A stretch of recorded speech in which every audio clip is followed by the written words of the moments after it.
Hi, this is Ben Gibbard from Death Cab for Cutie, and I am currently residing in Genville.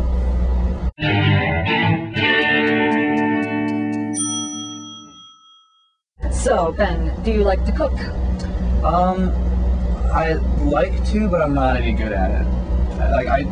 I usually get, I'm kind of a utilitarian at heart, and so anything that takes a lot of time or there's a lot of details in the preparation, I can't do it. So you're not going to be opening a recipe book and going through 18 different ingredients and searching all over? No. No. I mean, there are times when I attempt to do that, but it'll be like, the recipe calls for, freshly cut broccoli, and I was like, well, I don't want to get the broccoli and clean it and cut it, so I'm going to get the broccoli in a bag, this frozen broccoli, and then I wonder why it never tastes as good as, or looks as good as the picture. So I'm really impatient as a person, and so like waiting for potatoes to like cook all the way through, I remember when Chris tells a story about when the first time we met and started hanging out, and he would come up from where he was living and stay at my house in Bellingham, and we would like work on music, and I decided one day I was going to cook him like a dinner.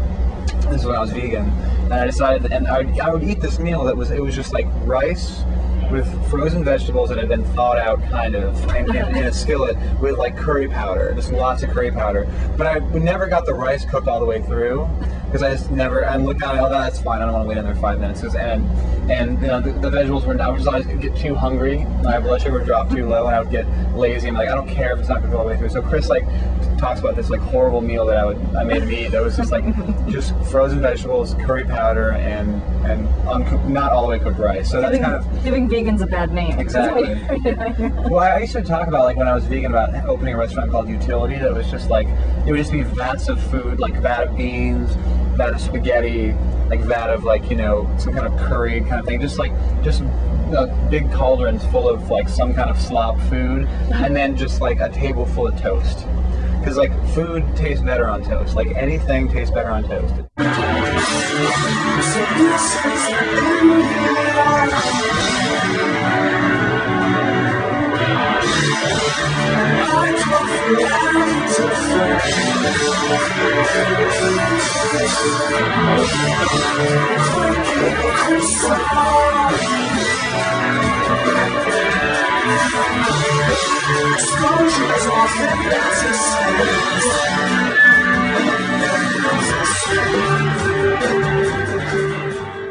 Okay, so give us a little culinary tour of the house. This is kind of we've been trying to stop clubs from giving us peanut butter, because I mean this is all we have so much peanut butter, and we haven't I don't know who eats the peanut butter, but I don't eat the peanut butter really. Cooler with now it just has a lot of beer in it, but we don't really drink that much beer for a band. Like I think I'm kind of more of a hard liquor guy. Is one of my huge pet peeves is losing the twist ties.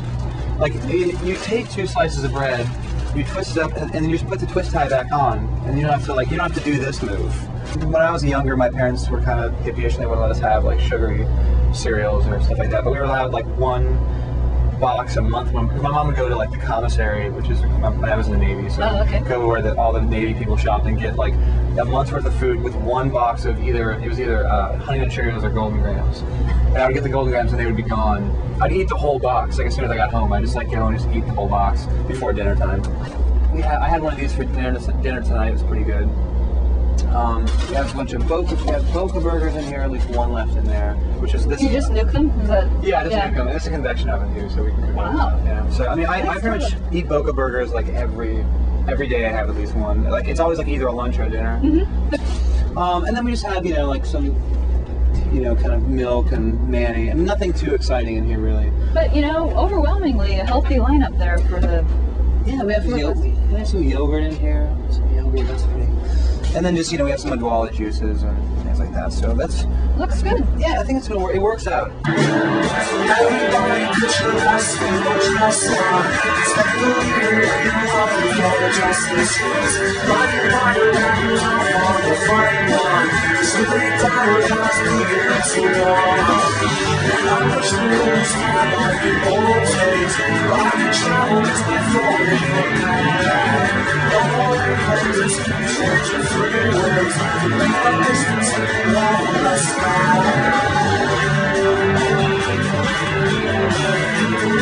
I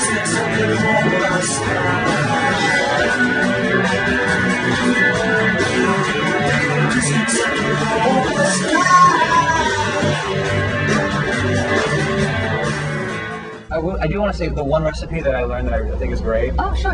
And and this is a Chris Waller recipe, but when we were in Australia on tour, we got to this house that we were staying at, and he goes to the grocery store and he bought a loaf of bread for toast, peanut butter, and some veggie sausages. And we're like, what are you gonna do with that? He's like, well, I'm gonna make peanut butter veggie sausages. And we're like, that's crazy. That sounds like the most disgusting thing in the world. And then he made them for me.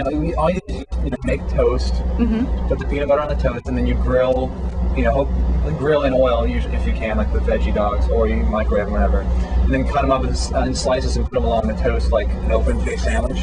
And it is the best food. Like, it sounds gross. Like, it sounds like it won't work. It really, and everybody that we try to tell about it is like, it doesn't. They never, they think it's the grossest thing ever. But there's something that happens with the veggie dogs.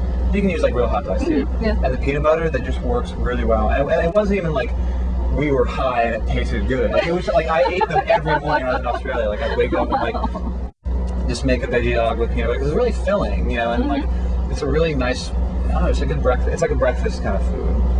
So that's my only And that's a good one. Suggestion. That's certainly unique. It's a Chris Waller's recipe. It's really good though. So we'll give him if you can pass it on to anybody, just try it. I know it doesn't sound good, but it's really, really good. Excellent. Ben, thank you so much. Oh, thanks for having me. This was fantastic. It was a lot of fun. This beats a regular band interview any day of the week.